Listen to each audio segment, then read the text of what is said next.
Okay, everybody, just calm down, okay? Calm down.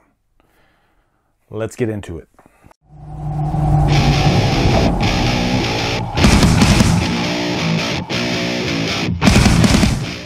What is up, everybody? It's time for a more in-depth Halloween update. First, let me explain myself. I gotta take a drink of water. Okay, I believe it was 2, maybe 3 days ago, they dropped the official poster, this right here, for Halloween 2018, which had the mask. I was at work. I lost my shit. That mask really just like sent me over the edge.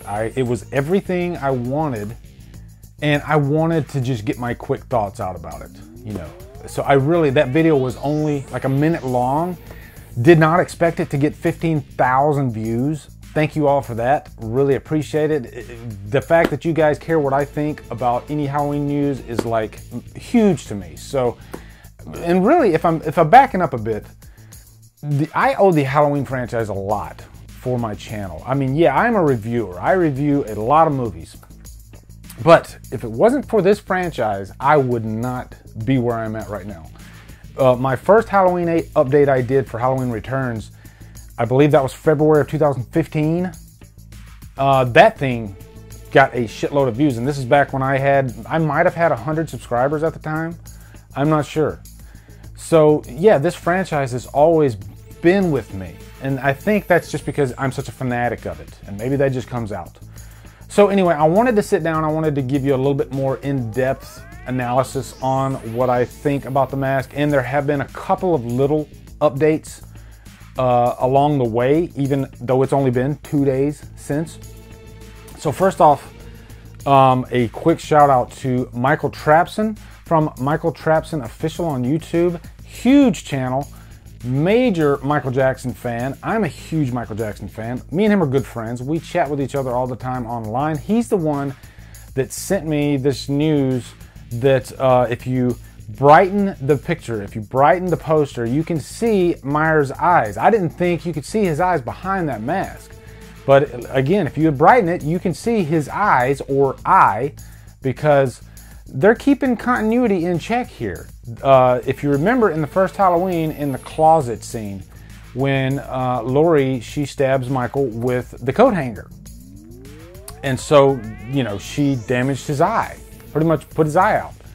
And so that is something that is staying in the continuity through this movie, which I think is awesome. You can even see like the damage that the clothes hanger did, not only to his eye, but also to the mask itself, which kind of confirms that this is that original Shatner mask from the first one.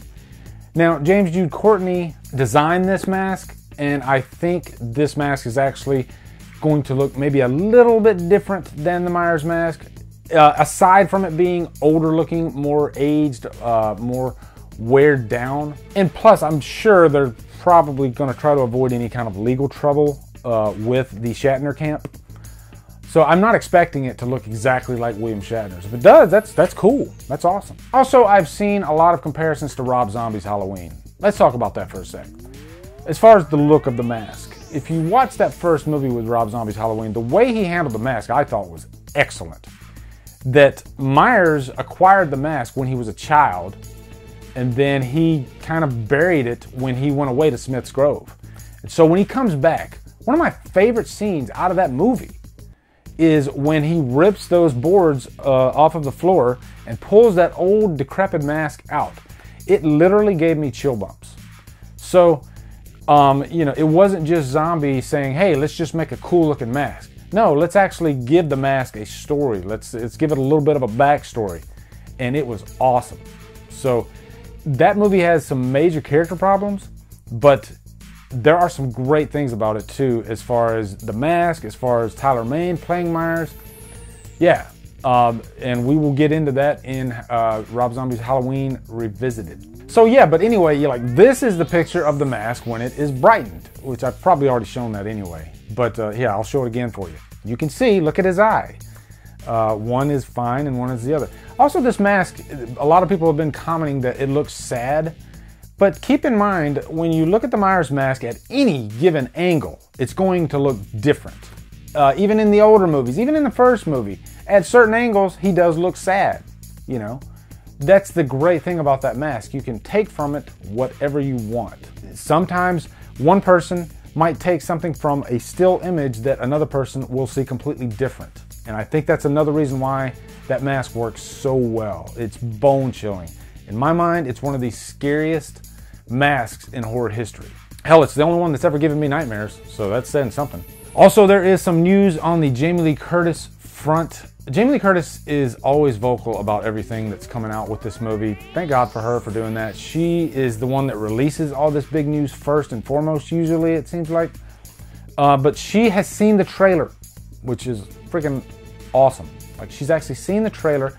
I'm gonna read her statement verbatim this is on Bloody Disgusting. And Jamie Lee Curtis says, "I've seen a trailer and I've seen some footage and it's terrifying. They went full tilt boogeyman." My biggest thing about this movie is I want it to be scary, you know? In the way that the first one was scary. Now, I just posted this on Killer Flicks too. Somebody was saying, like, what is the worst mistake somebody can make with this new Halloween movie? My answer to that was make it PG-13. And that is a controversial subject because, yes, you can make a good PG-13 horror movie. It's been done. You know, it's been done a few times. But I don't want my Halloween movie PG-13. Only because it forces the director to hold back a little bit. And for a movie, a slasher movie, I do want blood. And yeah, you're gonna say that there's very little blood in the first movie. And there is. There is an element to that movie that I think makes it deserve an R. Plus you do have some nudity in there. But I want this movie to just be completely terrifying, but I also want it to be rated R, you know? And maybe call it selfish. Call it whatever you want. But it's gonna mess with my mind. There's my big reason right there. If I go into this movie knowing that it's PG-13, I think it's gonna screw me up in the head. It really is. So I don't wanna sit back knowing that there's certain things that I'm not gonna see in this movie. I wanna sit down in that theater knowing that anything's possible. There's your phrase right there. If you take anything away from this, I want anything's possible. And in order for anything to be possible, I think this movie needs to be rated R. So there you go. That's my thoughts on rated R. Could they put out a PG-13 movie and it be good? Sure they could. But I want it rated R. So having said that, this trailer, when will this thing drop? This is going to be insane. When this thing drops, at least for me, I'm going to lose it. I will do a trailer reaction for this. If there's only one movie that I do a trailer reaction for, it's this one, because my reaction to this trailer is going to be completely and 100% genuine. I will probably play the trailer twice in the reaction, just so I can really soak it in. But yeah, I've been waiting for this. This is my Star Wars, so to speak. So I'm so excited for this. So my prediction is, when is this trailer going to drop? I'm predicting I think it's going to drop next month. I really do, because it's out there. Jamie Lee Curtis has seen it. If it dropped tomorrow, I wouldn't be surprised, you know? But everything is strategic right now. Let's release the poster. Let's wait a week, probably. Or let's wait for like a red letter date or something like that, and then let's release the trailer. I don't know if there's any like horror movies that are on the horizon over the next month in theaters. They might wait for that. I'm not sure. But I'm thinking next month. I think that's a good guess. Also, before I go, there is going to be a like podcast roundtable with myself, Jay and Mike from We Watched a Movie, and Dave McRae. It's going to be on my channel. It's going to be awesome. I think between the three of us, you get 3 different types of updates. You know, Dave McRae is, I call him the movie guy. He works in the business. I mean, he's like knee deep in the trenches. So if you watch a Halloween update by Dave McRae, you're gonna get like every nook and cranny. You're gonna get like what the craft services table is gonna look like on the set.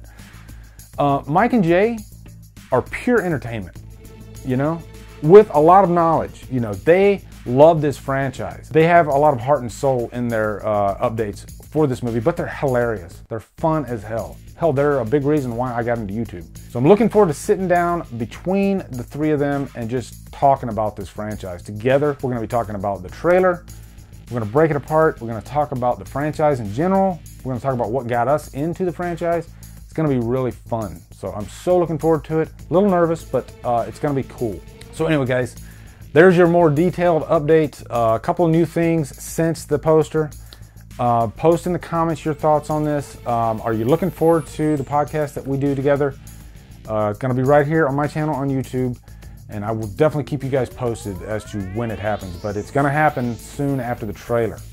So I just gotta work out the logistics with those guys. So anyway, guys, be sure to come over to Killer Flicks too. I'm telling you, man, all the Halloween news you can stand is on Killer Flicks. You have people that hate this franchise because of all the talk and all the news that drops on Killer Flicks. But yeah, come over to Killer Flicks. A lot of great horror talk, horror news. Lindsay from Mother Mayhem just started this really cool thing. There's this website where you can actually post your deepest, darkest secrets, and it's 100% completely anonymous. And on Free For All Fridays, she'll drop one of those anonymous blurbs, and then we all have a fun conversation about it, and it's hilarious. So kudos to you, Lindsay, for doing that. Anyway, guys, thank you so much for watching. Follow me at Drumdums on Facebook, Twitter, Instagram, and Letterboxd if you haven't. Thank you so much for watching. Have a great day, and Drumdum out.